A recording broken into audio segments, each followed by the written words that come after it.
안녕하세요. 저는 40대 초반에 다시 찾은 싱글 라이프를 즐기고 있는 남성입니다. 이곳의 사연을 보며 저와 같은 일을 겪으신 분들이 많다는 걸 이제서야 알게 되었고 조금은 위로가 되는 듯 합니다. 저에게 1년 정도 지난 사연이 있는데 아직도 그 안 좋은 영향을 전부 벗어나지는 못했거든요. 그래서 이번에 사연을 보내보면서 다시금 제 생각도 정리하고 앞으로는 어떻게 살아야 하는지 답을 찾아볼까 합니다. 다른 사연자분들처럼 사람에게 속아 상처받은 이야기이라 지겨우실 수도 있겠지만 잘 들어주셨으면 좋겠네요. 우선 저에게는 가슴 아픈 어린 시절이 있었던 사람입니다. 제가 초등학교를 입학하기 전까지만 해도 누구보다 사이가 좋으셨던 부모님 밑에서 행복하게 자라고 있었어요. 그런데 아버지께서 외도를 하고 있었던 걸 어머니께서 아시게 되면서 웃음소리만 나던 우리 집에서는 하루가 멀다 하고 고성이 오가기 시작했습니다. 어린아이에게 부모님의 다툼은 전쟁을 겪는 것과 같은 스트레스라고 하던데 그때 저도 무척이나 두려웠던 것 같아요. 혹시 무슨 일이 생기지 않을까 싶어 부모님께서 다투시면 책상 밑으로 들어가 귀를 막고 눈을 감았죠. 어머니께서는 어린 저 때문이라도 가정을 유지하고 싶으셨고 아버지께서 만나고 있는 여자와 헤어진다면 없던 일로 하려고 하셨어요. 그렇게 되었다면 제가 어떤 삶을 살고 있을지 모르겠네요. 그런데 아버지께서는 그럴 생각이 없으셨어요.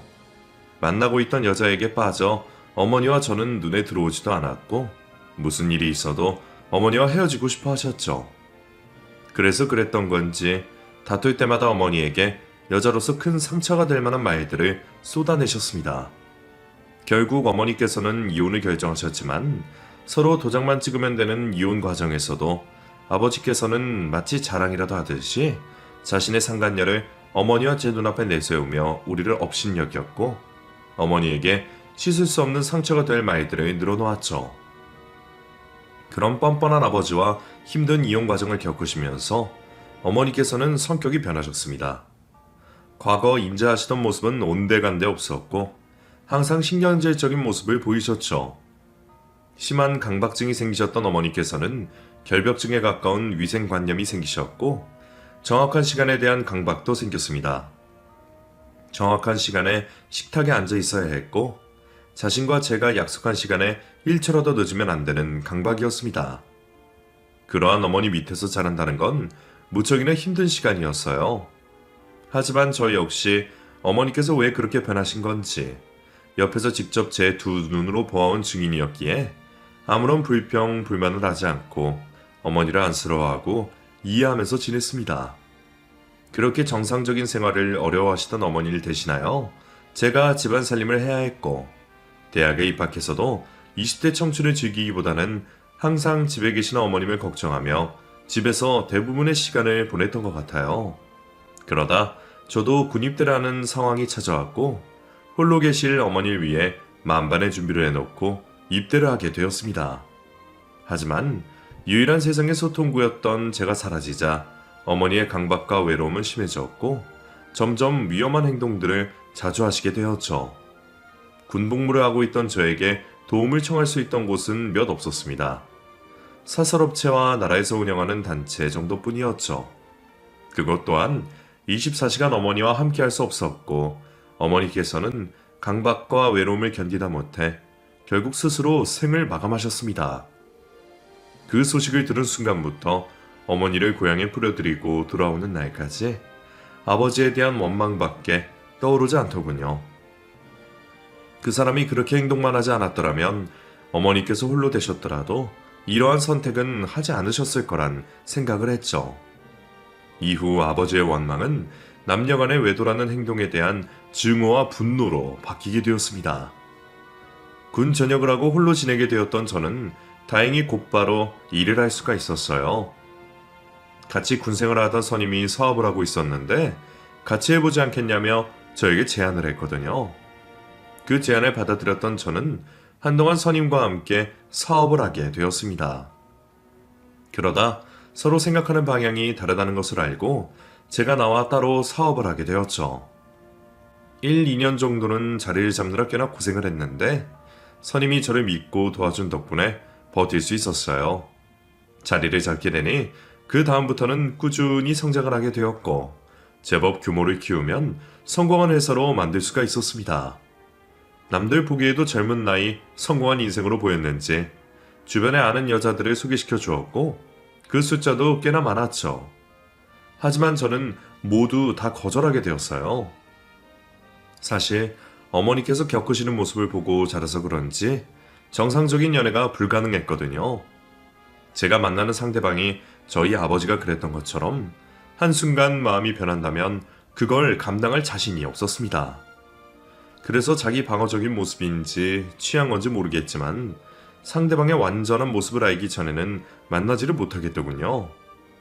상대방을 알려면 서로 대화를 하면서 알아가는 시간이 필요할 텐데 그것 또한 제 앞에서 거짓된 모습을 보일 수가 있으니 믿을 수가 없었죠. 악순환의 연속이었지만 어쨌거나 그러한 이유로 저에게 들어오는 여자 소개를 모두 거절하게 되었습니다. 그냥 막연하게 영원히 마음이 변하지 않고 믿을 수 있는 착한 여자가 나타나 주기만을 기다리고 있었죠. 기다린다 표현했지만 사실 저도 연애나 결혼을 포기하고 있었지만요. 그러다 한 여성을 보게 되었어요. 어느 날부터인가 회사 건물 앞에 서 있는 여성이었는데 청초하고 수수한 모습에 제 시선을 빼앗기고 말았죠. 그렇다고 해서 이성적인 관심이 가진 않았습니다. 외모는 외모일 뿐이었고 내면을 반영하지는 않으니까요. 그러다 직원들에게 여성에 대한 이야기를 듣게 되었어요. 저희 회사 청소를 해주시는 아주머니의 따님이라고 하더군요. 회사 근처에서 꽃집을 하고 있다던데 어머니를 모시고 가기 위해 매일 회사 앞으로 온다고 했죠. 요즘 세상에도 그런 효녀가 있구나 싶었습니다. 그렇게 저와는 상관없는 일로 치부하고 지내고 있었는데 비가 오는 어느 날 우연한 기회에 그 여성에게 관심이 가는 일이 생겼습니다. 폭우가 쏟아지던 날 늦게까지 한 야근을 마치고 퇴근을 하려 회사를 나오고 있었죠. 그런데 청소하시는 아주머니께서 집에 가지 못하시고 있는 겁니다. 무슨 일인가 여쭤보니 매일 와주던 딸이 잠시 지방으로 가게 되었고 우산이 없어 비가 그칠 때까지 기다린다고 하시더라고요. 그냥 지나칠 수는 없어 제 차로 모셔다 드리기로 했죠. 어색한 분위기가 싫어 이런저런 이야기를 하고 있었는데 아주머니께서 자신의 인생 이야기를 해주셨어요. 가정폭력에 시달리시던 아주머니께서 목숨을 건지고자 따님과 함께 집에서 도망쳐 나오셨고 그날 이후로 힘들지만 두 모녀가 서로를 의지하며 살고 있더군요. 딸이 더는 자신의 옆에 있지 않고 좋은 남자를 만나 시집을 갔으면 싶은데 어린 시절 아버지에게 받은 트라우마 때문인지 남자를 만나려고 하지 않는다고 했습니다. 결혼은 고사하고 연애도 한번 안 하는 딸이 제일 걱정이라고 하시더군요. 그 사정을 들으니 저와 비슷한 과거를 겪었다는 생각에 관심이 가기 시작했습니다. 그날 이후로 괜히 그 여자를 한 번이라도 더 쳐다보게 되더군요. 그 여자라면 저와 비슷한 생각을 가지고 있지 않을까, 서로를 위로해주면서 살아갈 수 있지 않을까 싶었죠. 그래서 처음으로 제가 여성에게 용기를 내보기로 했습니다. 아주머니를 모시러 온 여자에게 조심스럽게 약속을 잡아보려고 한 거죠.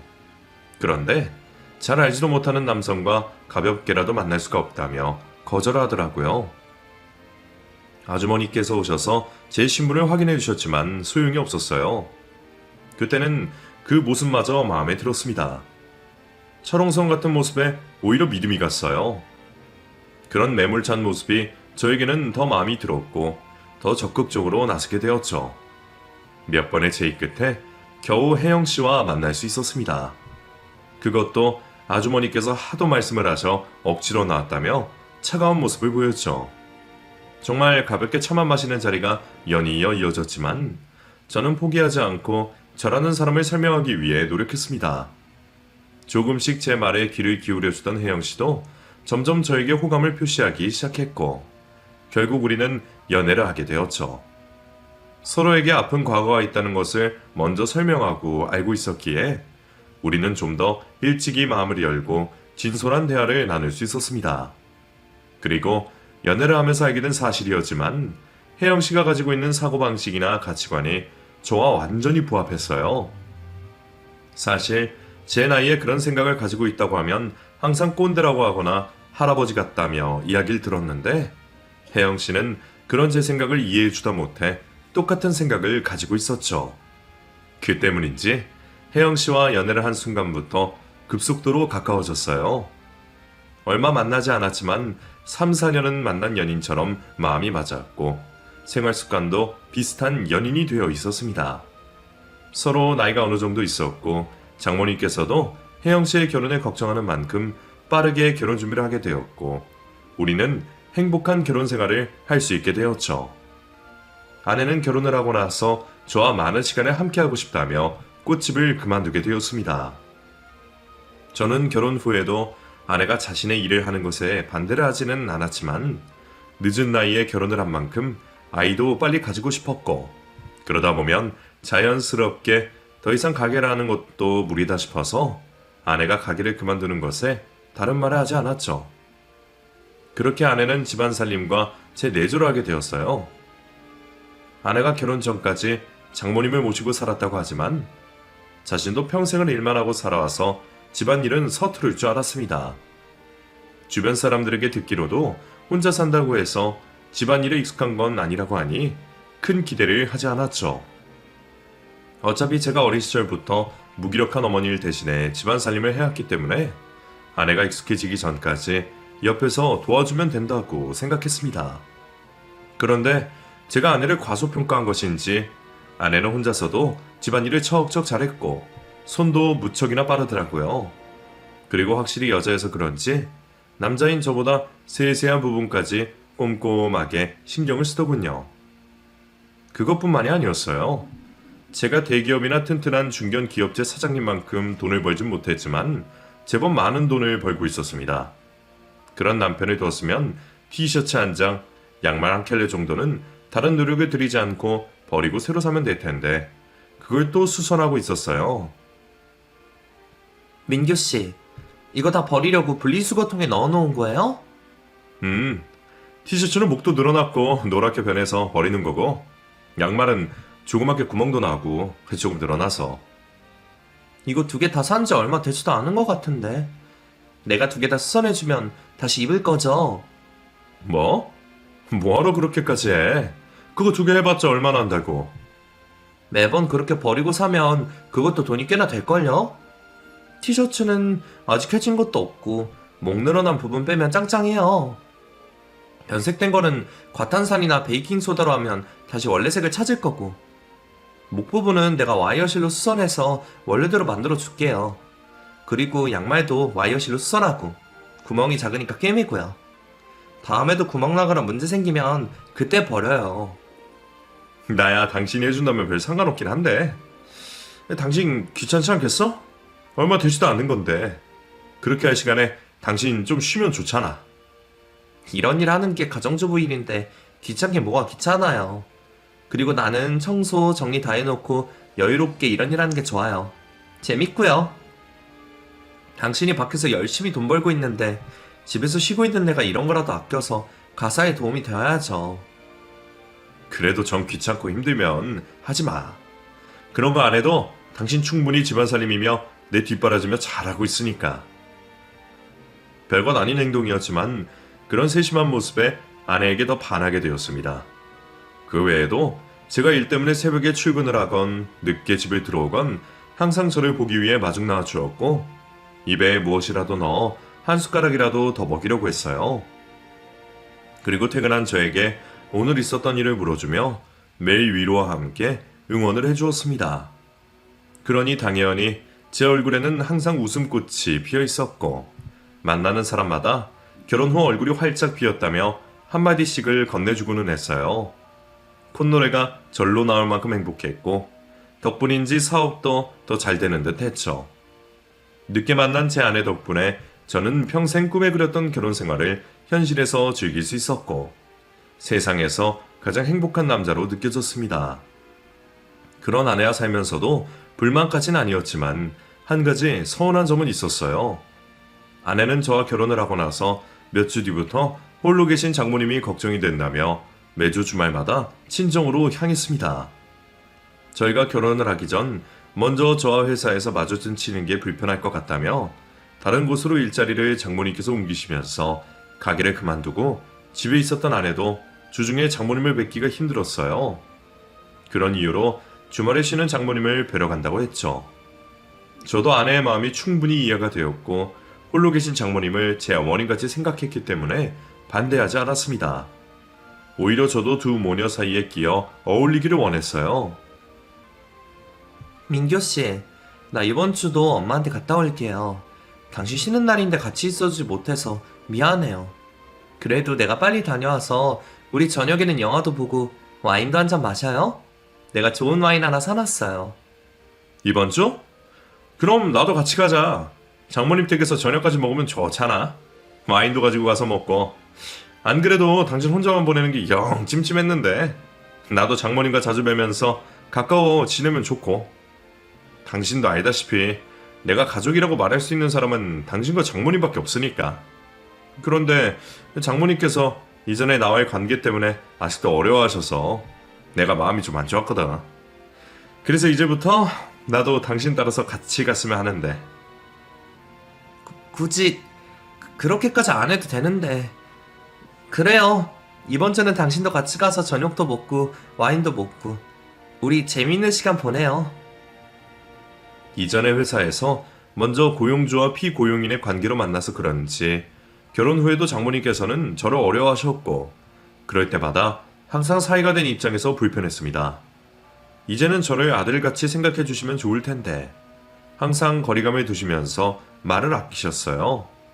그래서 저도 이번 기회로 장모님과 친해지면 좋을 거라 생각했죠.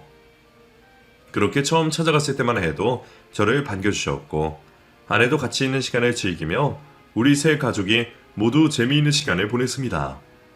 그래서 그 다음 주도 또 그 다음 주도 아내와 장모님 댁을 찾아갔었는데 계속 제가 따라가자 두 모녀 모두 표정이 좋지 않더라고요. 그 표정을 보고도 저 때문인지는 몰랐습니다. 같은 가족이 된 상황에서 겨우 한 집에 있다는 이유로 기분 상할 일이 뭐가 있겠어요.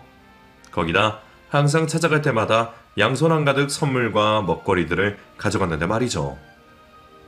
그러다 두 모녀의 표정이 안 좋은 이유가 저 때문이라는 것을 아내가 말을 해주어서 알게 되었습니다. 여보, 이번 주도 장모님 댁에 갈 거지? 이번에는 장모님 모시고 교회로 좀 나가볼까? 저번에 친구들이랑 얘기를 하는데 멀지 않은 곳에 엄청 좋은 카페가 있다고 말하더라고. 어머니께서 좋아하실 것 같아. 주변에 음식점도 있다고 하니까 거기서 다 해결하면 되고. 당신 생각은 어때? 어? 근데 이번에는 엄마 집에 나만 가려고 하는데? 왜? 무슨 일 있어? 아니요. 계속 엄마랑 따로 할 이야기가 있었는데 당신이 있어서 말을 못했거든요. 평일에는 엄마도 일을 하고 당신보다 늦게 끝나니까 연락을 못했어요.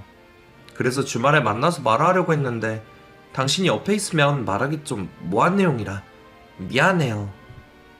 아니야. 난 또 큰일이라도 있는 줄 알고. 내가 너무 눈치 없었네. 그런 거라면 진작에 나한테 말을 하지.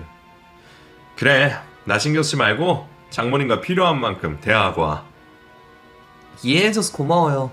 내가 최대한 일찍 와서 당신 옆에 있을게요. 처음에는 제가 너무 눈치 없이 두 사람을 불편하게 만들었구나 싶었어요. 왜 모녀 사이에는 남자들은 이해하지 못하는 미묘한 감정의 선이 있다고 하잖아요. 거기다 저와 결혼하기 전까지 평생을 같이 살다 떨어지게 되었는데 얼마나 감정이 복잡하겠어요. 결혼해서 사랑하는 사람과 살아 행복하긴 하지만 또 홀로 계신 어머니가 걱정이 되고 결혼을 하여 주부가 되니 이전까지 몰랐던 어머니의 마음이 이해가 되겠죠. 그제서야 제가 장모님과 아내에게 미안해지더라고요. 그래서 아내가 장모님과 마음 놓고 이야기할 수 있게 상황을 조성했습니다. 약속이 없어도 친구 녀석과 밖에서 오래 있을 것 같다며 밖으로 나갔고 아내가 제 걱정을 하지 않게 밥도 잘 차려 먹었죠. 그런데 무슨 할 말이 그렇게도 많이 있는 건지 몇 주가 넘어가는데도 아내는 홀로 장모님 댁을 찾아가고 있었어요.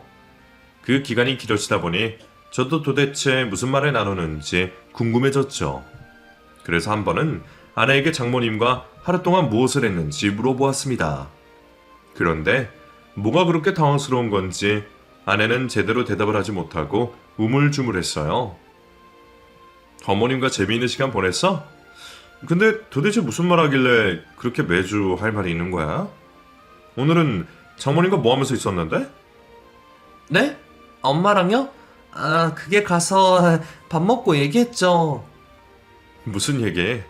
아직도 내가 들으면 안 되는 이야기야? 아, 그게 사촌 이야기했어요. 오랜만에 소식을 들어서 사촌이 결혼을 하니 애를 낳는다고 했어요. 별것도 아닌 대화 주제를 아내는 무척이나 긴장하며 대답을 했고 저는 그 모습이 너무 수상해 보였습니다. 그 이후에도 아내는 제가 묻는 말에 앞뒤가 맞지 않는 대답을 하거나 저번 주에 대답한 말을 또 다시 하고는 했어요. 아무렇지 않은 척을 하고 있었지만 그쯤 되니 의심이 조금씩 가기 시작했죠. 아내를 믿고 싶었지만 과거에 제가 겪은 트라우마 때문인지 계속되는 아내의 수상한 모습에 제 걱정을 떨칠 수가 없었고 결국 확인해 보기로 했습니다.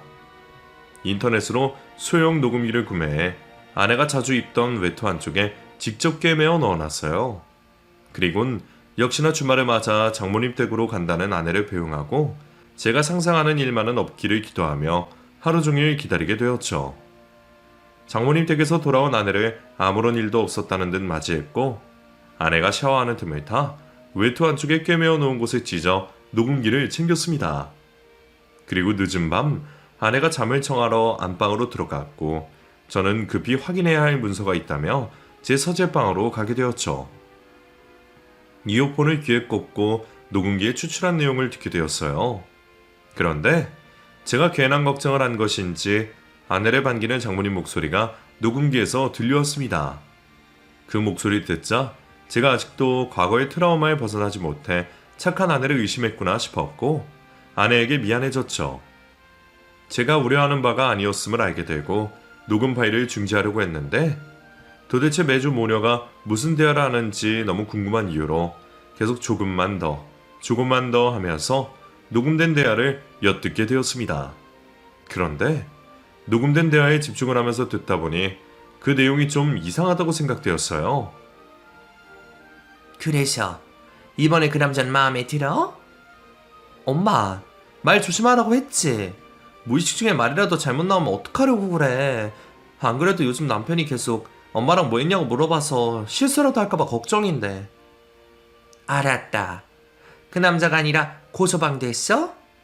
너는 지금까지 잘만 속여왔으면서 그런 거짓말을 왜 또 못한다는 거야? 이제 네 전 남편 일도 끝났으니까 다음 주부터는 오지 말아라. 어떻게 저번 남자는 그런 좀생이를 만나서 합의금이 겨우 얼마나 된다고 그걸 여지까지 끌어와? 아휴, 그래도 다 받아내긴 해서 다행이다 그래. 어? 이번에 고소방은 좀 어때? 아예 정착할 만한 것 같아? 네 전 남편들처럼 겉만 번지르르하고 알맹이는 빈 사람 아니야? 이번에야 제대로 만난 것 같아? 사업체도 단단하고 그것 말고도 재산도 제법 있더라고? 다른 것보다 주위에 가족이 없으니까 빈대처럼 붙어먹는 사람도 없어서 나도 몸이 편하고 아직 본 모습까진 모르겠지만 사람이 괜찮은 것 같아. 사랑에 목이 말라서 그런지 가정에도 충실하고 술도 입에 대지 않고. 네가 이제서야 제대로 된 사람을 만났다. 그래도 사람 일이 어떻게 될지 모른다. 항상 고서방이 밖에 일을 너와 상의할 수 있게 만들어놔. 그리고 재산의 움직이도 항상 유심히 보고 혹시 무너지는 낌새가 보이면 돈 있을 때 한탕 크게 해서 도망가야 하니까. 나도 알아. 엄마는 내가 그 사람 괜찮다고 하니까 내가 정말 그 사람 사랑하는 줄 아나? 그리고 내가 바보야? 사랑에 빠졌다고 해도 물에 빠진 놈 곁에 있게? 알지. 그런 너니까 서방을 그렇게도 많이 갈아치우지. 앞으로 조심해. 특히 걔 소연인가 서연인가 두 번째 남편 딸 걔가 갑자기 나타나서 친엄마다 뭐다 이러면 완전 일이 틀어지는 거요. 내가 걔한테 발목 잡힐까 싶어서 얼마나 열심히 마무리를 했는데 얘가 나를 찾을 일도 없고 설령 찾으려고 한다고 해도 그 사람이 죽어도 안 된다고 말릴 거야? 내가 그 사람한테 얼마나 치가 떨리게 행동을 했는데 지 새끼 나랑 만나게 하겠어? 그래 알았다. 내 말은 그만큼이나 조심을 하라는 거야. 어느 날 네 자식이라며 나타난 일 없게 말이다. 앞으로 현모양처로 살든 한땅 크게 하든 우선은 고수방 환심을 사놓는 게 먼저니까 지금처럼만 하고 있어. 앞으로 너랑 내 인생 전부 네 손에 달려있는 거야. 너 아직 내가 복사해준 고수방 일기를 가지고 있지? 거기에 고수방 환심을 살 내용이 다 들어있으니까 빼놓지 말고 봐라. 그게 우리한테는 요술 램프야, 알지? 내가 청소하다 그거 안 봤으면 너가 고수방 눈에나 들어왔겠어? 그러니까 항상 참고해. 솔직히 아내가 외도를 수도 있겠다라는 생각까진 했지만 이런 과거들이 있을 줄은 상상도 하지 못했습니다. 많이 양보해서 한 번도 남자를 만나지 않았던 아내가 연애를 했다면 이 정도 충격은 받지 않았을 거예요. 당연히 잘 보이고 싶은 남자에게 자신의 과거 연애를 말하고 싶지 않을 수도 있겠죠. 그런데 이건 전혀 납득을 할 수 없는 상황이었어요. 두 사람의 대화 내용으로 유추해보자면 아내는 여러 차례 결혼을 한 적이 있고 두 번째 남편과 사이에 여자아이를 낳았죠. 그리고 최근에는 저 이전에 결혼했던 남자에게 어떤 식으로든 합의금을 받아냈습니다. 그리고 지금도 저를 진정으로 사랑해서 결혼한 것이 아닌 저의 재산을 보고 접근한 거예요. 그리고 저의 상황이 좋지 않게 된다면 어떤 식으로든 재산을 빼돌려 달아난다고 했죠. 아내뿐만 아니라 장모님이라는 사람도 모든 것을 알고 있었고 계획 또한 같이 하고 있었습니다. 순간 두려워지더라고요. 도대체 누굴 믿어야 하고 또 아내가 저 몰래 저를 감시하고 있는 건 아닌지 사방이 두렵게만 느껴졌습니다. 잠들어 있는 아내 곁으로 갈 수가 없었고 결국 저는 두려움에 한참을 떨다 지쳐 서재 의자에서 잠을 자게 되었죠. 아침이 되어 침대에 제가 없자 저를 찾아 서재로 온 아내는 잠들어 있던 저를 깨웠고 저는 아내의 손길에 화들짝 놀라며 잠에서 깼어요. 그런 저를 보고 아내도 놀랐고 저도 아내를 보고 한 번 더 놀라게 되었죠. 무슨 일이에요? 당신 여기에서 잔 거예요? 무슨 일 있어요? 아니 괜찮아. 일이 좀 많았는데 그게 압박이 되었나봐. 악몽을 꿨네. 나 중요한 일이 있어서 바로 회사 출근해야겠다. 아침은 회사 나가면서 먹을 테니 당신은 들어가서 더 자. 당신 땀도 흘리고 안색도 안 좋아 보이는데 출근하지 말고 나랑 같이 병원으로 가봐요. 아니면 내가 옆에서 간호해 줄 테니 집에서 쉬어요. 아니야. 악몽 때문에 그래. 괜찮아. 당황했던 저는 아내가 두려워 급히 옷을 입고 회사로 나가게 되었습니다. 출근을 해서도 아내와 장모에 대한 내용이 머릿속을 떠나지 않았고 시간이 지나면서 두려움은 분노와 증오로 바뀌기 시작했어요. 도대체 얼마나 인간 이하의 사람들이길래 여러 사람의 마음을 가지고 노는 건지 도저히 용서할 수가 없더군요. 우선 법적으로 어떠한 처벌을 할 수 있는지 알기 위해서 변호사 사무실을 찾아가게 되었습니다. 그런데 제 생각과 달리 녹음 내용으로도 이혼소송 또는 혼인 취소에 다른 처벌을 할 수가 없다고 말을 하더군요. 법이 그렇다고 합니다. 두 사람의 의도가 어떠하든 피해를 입은 것이 없어 앞서 말한 소송으로 위자료 정도밖에 청구가 불가능하다고 했습니다. 그것도 많이 받는다고 해도 몇천만 원이라고 하더군요. 저를 기만하고 제 마음을 가지고 논 처벌의 값이 겨우 그 정도라는 것에 인정이 되지 않았습니다. 그래서 저 개인적으로 두 모녀에게 어떠한 벌을 줄 수가 있을지 생각을 하게 되었죠. 영화나 드라마처럼 조직폭력배나 심부름센터에 맡겨 두 사람을 벌할 용기는 없었습니다. 그 사람들 혼내려다 제 손까지 더럽힐 수는 없었고 잘못하다간 제가 범죄자가 되어 처벌을 받을 수도 있었으니 말이죠. 그렇다면 경제적인 피해를 주는 것이 가장 좋은 방법인데 어떤 식으로 해야 할지 좀처럼 생각이 나지 않더군요. 그런 방면으로 아는 사람도 없었고 자칫 잘못하면 규모가 너무 커져 제가 감당하기 힘들거나 중간에 망칠 수도 있겠다 싶었습니다. 인터넷 검색도 해보고 유튜브도 찾아보면서 방법을 생각해 보았지만 뚜렷하게 방향이 잡히질 않았어요. 그렇게 답답해하던 순간 가상화폐에 대한 글이 눈에 띄었습니다. 저는 하지 않았지만 제 주변에도 코인을 하는 사람들이 많았고 돈을 많이 벌었다는 사람보다 잃었다는 사람이 많았거든요. 주변 사람 중 한 명은 분명 반등한다고 끝까지 기다리다가 수익률이 마이너스 76%까지 되었다며 매우 힘들어하는 모습을 본 적이 있었습니다.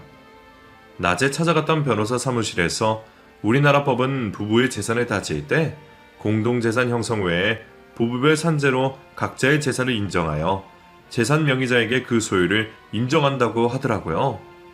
재산뿐만 아니라 빚 또한 마찬가지로 똑같이 해석하면 된다고 했습니다.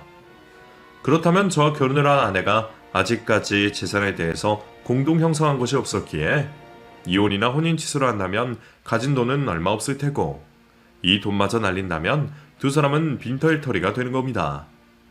이상한 코인의 정보를 흘려 아내와 장모가 투자를 하도록 해서 수익률이 떨어진다면 두 사람은 가진 돈 모두를 잃게 되는 거죠. 저는 곧바로 코인에 대해서 알아보게 되었습니다. 코인을 아는 다른 사람들 모두 인생 역전을 도와줄 코인을 찾기 위해서 공부를 했지만 저는 반대로 인생을 한순간에 나락으로 떨어뜨리게 해줄 아주 허술한 코인을 찾게 되었어요.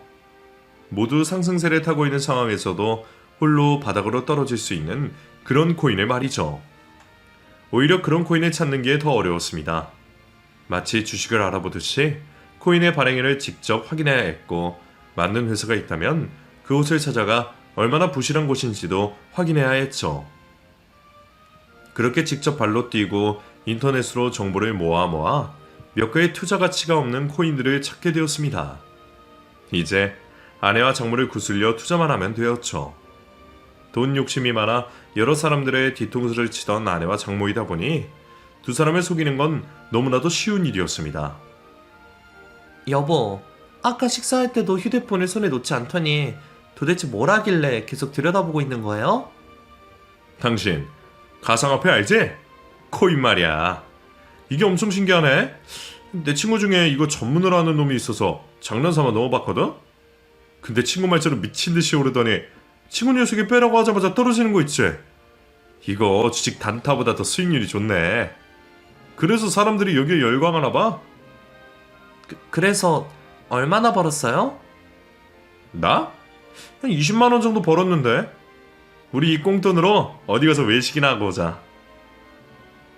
아니, 친구가 확실한 정보 줬다면서 겨우 그 돈만 투자한 거예요? 큰 돈 넣었으면 엄청 벌었을 텐데. 이런 곳에 돈 넣어서 버는 게 내 스타일은 아니잖아. 우리가 형편이 어려운 것도 아니고. 나는 큰 욕심 안 내고 지금처럼 몇만 원 정도 넣어서 당신에게 꽃다발, 맛있는 외식 정도 할 수 있는 정도 돈만 벌면 돼. 괜히 큰 돈 넣었다 잘못되어서 돈 잃고 친구랑 의절할 필요까지 있겠어? 아니, 그래도...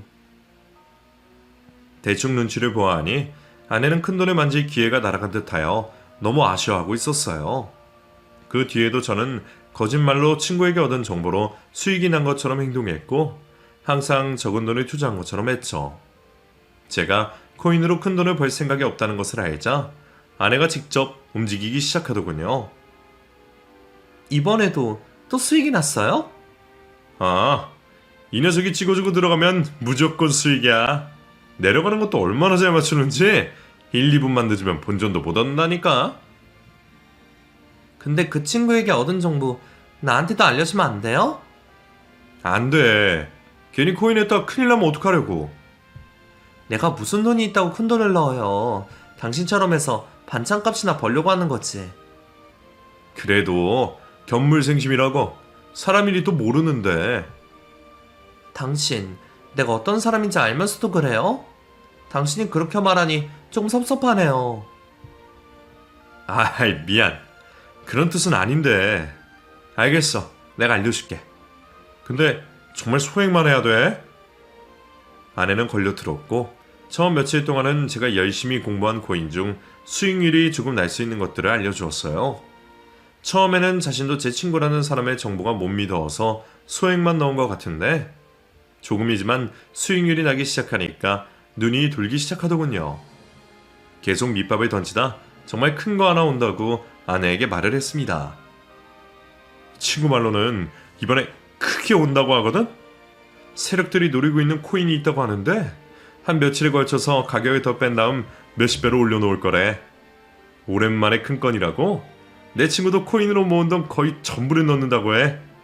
나도 한 2, 30만 원 정도 거액을 넣어서 장모님과 우리 셋이서 한 2박 3일 정도 여행 비용을 벌 수 있게 하려고. 한 번 더 말하지만 당신 내가 넣은 돈보다 더 넣으면 안 돼. 확실한 정보지만 재미로 하는 선에서 끝나야 한다고. 몇십 배요? 그럼요. 나 지금도 반찬값 버는 재미로 하고 있잖아요. 몇십 배라는 거죠. 몇십 배. 그날 이후로 일을 다니는 저보다 바쁘게 지내는 걸 보니 분명 큰 돈을 준비하는 것 같았습니다. 아마 장모와 함께 가지고 있는 돈이란 돈은 전부 싹싹 긁어 모으는 것 같았어요. 그 모습을 보니 혹시 만약에 제가 알려준 코인이 조금이라도 오르면 어떡하나 싶더라고요. 그런데 역시나 그럴 일은 없었습니다. 제가 분석한 것처럼 코인의 가치는 점점 떨어졌고 반등할 기색도 없다. 결국 거래 중지가 되어버리더군요. 당신 친구 이번 거 확실하다고 했잖아요. 근데 지금 이거 거래 중지가 되었어요. 이러면 돈 다 날리게 된 거 아니에요? 그러게. 이래서 코인 같은 건 재미로만 해야 해. 나도 피 같은 10만 원만 날렸어. 아니, 지금 그렇게 남의 일처럼 말할 때가 아니라니까요. 나 이번 정보 확실하다고 해서 우리 엄마한테도 알려줬는데 돈을 받을 수가 없으면 어떡해요. 그래? 돈 많이 넣었어? 그게 실은 우리 엄마 힘들게 사니까 말년에 인생피라고 돈 전부를 넣었어요. 거기다 욕심이 나서 사채 다 끌어줬었는데 이자가 높아서. 여보, 내가 당신 말 안 들은 건 미안한데 나 좀 이해해줘요. 앞으로는 당신 말 듣고 이런 일 없도록 할게요. 정말 미안한데 나랑 엄마가 빌린 사채 좀 대신 갚아줘요. 당신 사채까지 빌려 쓴 거야? 정말 큰일 났네. 은행에 대출을 해도 큰일일 텐데 사채라니. 근데 그걸 내가 왜 갚아? 나 곧 당신이랑 혼인 취소 소송 들어갈 건데? 네? 무슨 말이에요? 아무리 화가 나서 말을 한다고 해도 그런 말 하면 어떡해요? 화는 났지만 진짜 할 거라서 미리 말해주는 거야. 당신 지금까지 과거 숨기고 있었잖아. 정말 궁금해서 그런데 결혼을 몇 번이나 한 거야? 애도 있다면서. 당신이 그걸 어떻게... 사람을 기만해도 정도가 있지. 뭐? 내가 무너지는 모습이 조금이라도 보이면 한탕에서 도망가? 나를 사랑하지도 않는다며? 내가 꽃뱀이 있다는 이야기 듣긴 했지만 한 입을 덮고 자는 사람이 꽃뱀인지는 꿈도 생각 못했네. 나도 당신에게 정 떨어진 지 오래고 도와주고 싶지도 않아. 아주 나락으로 떨어졌으면 좋겠다 싶어서 실행한 함정이었어. 전 재산 정도 날릴 줄 알았는데 이렇게 사채까지 써줘서 밑바닥에 땅까지 뚫고 떨어질 줄 몰랐네. 당신 그 욕심에 고마워 아주. 여보, 내가 잘못했어요. 내가 이전까지는 정말 개차반으로 살았는데 당신같이 좋은 남자 만나서 이제는 정신 차렸다고요. 당신이 무슨 말을 들었든 전부 과거의 나이니까 제발 날 용서해줘요. 나 당신밖에 없어요. 제발요. 아내는 제 바짓가랑이를 붙잡고 매달려 보았지만 악어의 눈물에 속을 수는 없었습니다. 이미 변호사를 만나 혼인 친수에 대한 준비가 다 되어 있던 상황이었기에 바로 소송에 들어가게 되었죠. 아내가 장모와 무슨 말을 하였건 제가 가지고 있는 녹음기가 있던 없던 간에 아무런 상관이 없었습니다. 아내가 결혼 전 저를 속이고 결혼한 것만 증명하면 되었어요. 그리고 그 증거들은 이미 문자 내용으로 모두 확인할 수 있었고 당연히 제가 소송에 승소하게 되었죠. 그리고 사채 빚에 시달리면서 힘들어하는 아내에게 보너스로 위자료까지 청구하게 되었습니다. 위자료라고 해도 얼마 되지 않았지만 생각보다 법정이자 세더라고요. 1년마다 법정이자 붙여서 청구하면 사채업자가 따로 없었습니다. 물론 제 마음에 생긴 상처에는 조금의 위로가 되어주지 못했지만 두 모녀에게 고통을 줄 수 있는 복수를 더할 수 있어서 다행이었어요. 그 여자와 이혼을 한 뒤 일만 파고들었습니다. 꽃뱀 같은 여자와 헤어지는 거라 아무런 영향이 없을 줄 알았는데 믿었던 사람에게 속았다는 이유로 그 안 좋은 마음이 오래 가더군요. 그래서 잊어보려는 마음에 이것저것 취미거리를 만들며 살아갔어요. 그렇게 1년이라는 시간이 지나다 보니 겉으로 보기에는 화려하고 재미있게 싱글 라이프를 즐기는 사람으로 보이게 되었네요. 저 스스로는 아직 그 악영향에 완벽히 벗어나지 못했는데 말이죠. 그래도 취미거리로 알게 된 사람들로 인해서 나름 즐거운 생활을 즐기고 있습니다. 사람에 대한 제 고집도 버리고 조금 유연하게 살려고 하고 있고요. 제가 바뀌어서 다시는 이러한 일을 겪지 않으려고 합니다. 그럼 제 이야기 재미있게 봐주셨으면 좋겠고 이만 글을 마치겠습니다. 감사합니다.